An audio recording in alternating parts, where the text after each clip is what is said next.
মাদক মাদক মাদক আবার বলছি মাদক মাদক কোন পর্যায়ে সমাজের রন্ধ্রে রন্ধ্রে পৌঁছে দিচ্ছেন মাদক।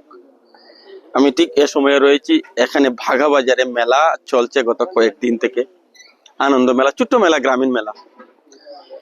সেই মেলা থেকে আজ এক মাদক ব্যবসায়ীকে পাকড়াও করেছে পুলিশ। আমরা উল্লেখ করছি এখানে ছোট ছোট কন্টেইনার, আমরা ইতিমধ্যে যেটা দেখেছি সেখানে 19 গ্রামের মতো মাদক দ্রব্য উদ্ধার হয়েছে কন্টেইনার সহ। তো এই মেলাতে যারা মেলা দেখতে আসছেন, আমি উল্লেখ করি দেশের যারা শত্রু, তারা আমাদের দেশকে সম্পূর্ণ ধ্বংস করে দিতে, এটা কিন্তু তাদের একটা প্রয়াস, আর তারা সফল। ঠিক এ সময়ে মেলার মতো একটি জায়গায় যখন পৌঁছে গিয়েছে মাদক, সেই মাদকের যিনি ব্যবসায়ী তিনি মেলাকে বেছে নিয়েছেন মাদক বিক্রয়ের জন্য। তো পুলিশ, আমরা উল্লেখ করছি পুলিশ প্রয়াস করছে আজ এখানে মেলার ভিতরেও কয়েক শত মানুষের ভিড় থেকে তারা সেই চিহ্নিত মাদক ব্যবসায়ীকে পাকড়াও করতে সক্ষম হয়েছে। সাধুবাদ জানাই কাছাড় পুলিশকে, সাধুবাদ জানাই দলাই পুলিশকে। আর বলতে চাইছি যে আমি শুরুতে বলে ওই যে বিষয়টি উল্লেখ করেছিলাম, বিদেশের যারা শত্রু তারা বর্তমান সময়ে যে পরমাণু অস্ত্র তার থেকেও ভয়ঙ্কর অস্ত্র হিসাবে ব্যবহার করছে এই সমস্ত মাদক দ্রব্য। আমাদের দেশের শত্রুরা চাইছে যদি সমাজে মাদক দ্রব্য পৌঁছে দেওয়া যায় তাহলেই একমাত্র সম্ভব এই দেশের যেটা যুব সমাজ, এই দেশের যারা ভবিষ্যতে এই দেশটাকে গড়বেন, যারা এই দেশের ভবিষ্যৎ রাজনীতিবিদ, যারা এই দেশের ভবিষ্যৎ সায়েন্টিস্ট, যারা বিজ্ঞানিক, যারা এখান থেকে উঠবেন, তাদেরকে সম্পূর্ণরূপে ধ্বংস করে দেওয়াই সেই বিদেশের চক্রান্ত। আর সেই চক্রান্তের ফাঁদে পা দিয়ে আমাদের এত অঞ্চলেরই কিছু যুবক সেখানে আকৃষ্ট হচ্ছেন, মাদক ব্যবসায় লিপ্ত হচ্ছেন। আর এই সমস্ত মাদক সমাজে ছড়িয়ে দিতে কিন্তু সেই সমস্ত মাদকের কারবারিরা, এই আজকে যে যুবকটি, ইতিমধ্যে আমি তার সাথে কথা বলেছি, সে কিন্তু মালগুলো কোথা থেকে নিয়ে এসেছে সেই তথ্য সে দিতে রাজি নয়। তো এই যে এরা যারা খুচরা বিক্রেতা, তারা কিন্তু আমাদের কাছে সব থেকে ভয়ঙ্কর, সব থেকে ডেঞ্জারাস। সে কিন্তু এই মুহূর্তে এখানে গ্রামে পৌঁছে গিয়েছে, মেলাতে পৌঁছে গিয়েছে। আর এ মাদকে যে একবার আসক্ত হয়ে গিয়েছে, এই মাদকের লত যার একবার লেগে গিয়েছে, সে কিন্তু আর মূল স্রোতে ফিরে আসা তার পক্ষে এক কথায় অসম্ভব হয়ে যায়।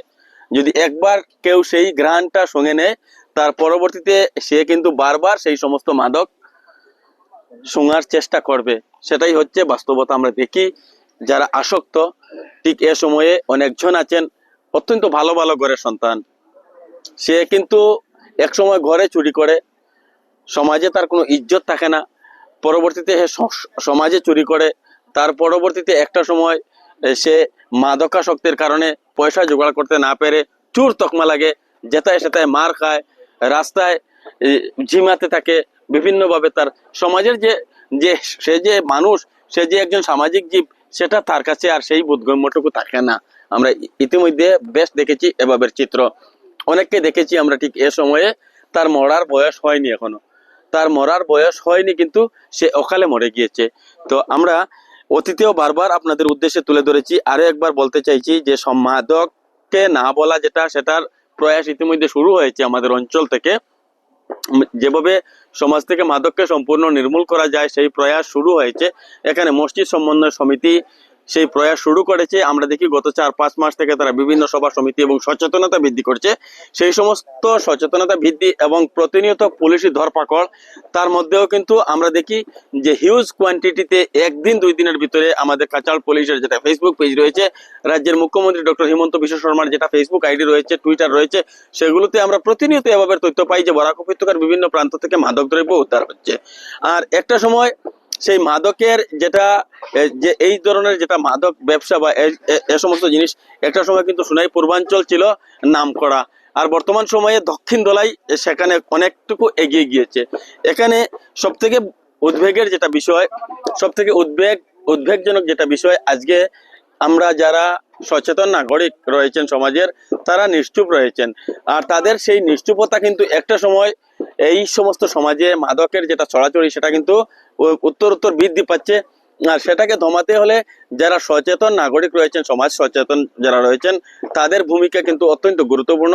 এই সমস্ত মাদকের বিরুদ্ধে গর্জে উঠতে হবে, পুলিশকে সেই সমস্ত মাদক ব্যবসায়ীদের খবর দিয়ে পুলিশে ধরিয়ে দিতে হবে। আজকে যে যুবকটি এখানে ইতিমধ্যে ধরা পড়েছে, সে উল্লেখ করছে সে পয়সার লোভে এটা করেছে।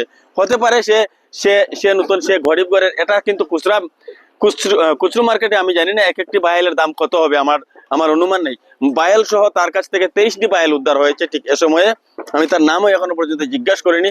23টি ভায়েল, আর 23টি ভায়েলের যেটা বায়েল সহ যেটা ওজন আমরা দেখেছি প্রায় 20 গ্রাম। তো 23টি বায়েলের প্লাস্টিক সহ একটা 1 গ্রাম থেকে কম। তো 23টি ভায়েলে মিলে 20 গ্রাম মাদক দ্রব্য এখানে উদ্ধার হয়েছে। সেই 20 গ্রাম নয়, এখানে কিন্তু সম্পূর্ণ বিষ। এটা এটা যার একবার একবার পৌঁছে গিয়েছে, যার সেই নেশাটা যার একবার লেগে গিয়েছে, সে কিন্তু আর মূল স্রোতে ফেরা এক কথায় প্রায় অসম্ভব হয়ে দাঁড়ায়। তো সমাজ থেকে মাদক সম্পূর্ণ নির্মূল হোক, সেটা আমরা চাইছি। সমাজের যারা সচেতন নাগরিক তাদের কাছে আমাদের আহ্বান থাকবে, এই সমস্ত মাদক ব্যবসায়ী আপনার এলাকাতে যদি থেকে থাকেন তাহলে তাদেরকে পুলিশে ধরিয়ে দিন, তাদের বিষয়ে পুলিশে খবর দিন, সমাজে সচেতনতামূলক কার্যক্রম চালু করুন। ঠিক এ সময়ে যেভাবে মসজিদ সমন্বয় সমিতি বিভিন্ন ধরনের সামাজিক বয়কটের বিষয়ে, তারা কিন্তু যতগুলো মসজিদ রয়েছে মসজিদ সমন্বয় সমিতি সেই সমস্ত মসজিদের একটা নির্দিষ্ট বিধান, একটা একটা বিধান বানিয়ে নিয়েছে যে তাকে মরার পর তাকে তার জানাজায় অংশ নেবে না, তার বাড়িতে কোনো বিবাহ অনুষ্ঠানে অংশ নেবে না, তাকে সামাজিকভাবে সম্পূর্ণরূপে বয়কট করে রাখা হবে, তাকে সার্বজনীন কবরস্থানে দাফন করতে দেওয়া হবে। এভাবে বিভিন্ন ধরনের সামাজিক বয়কটের কথা ইতিমধ্যে উঠে এসেছে। আর আমরা আরো একটি উদ্বেগজনক বিষয় উল্লেখ করছি, এই সমস্ত ঘটনার সাথে কিন্তু শুধু একটি সম্প্রদায় জড়িত সেটা বললে ভুল হবে। ঠিক এ সময় আমরা দেখছি বিভিন্ন ধরনের মানুষ কিন্তু এটার সঙ্গে যুক্ত হয়ে গিয়েছেন। সেক্ষেত্রে জাতি, ধর্ম, বর্ণ নির্বিশেষে সব স্তরের মানুষকে কিন্তু এগিয়ে আসতে হবে সেই আহ্বানটুকু রেখে। ঠিক এই সময়ে এখানে ভাগাবাজারে মেলা থেকে বাস্তব উপস্থাপনে আমি রাজীব।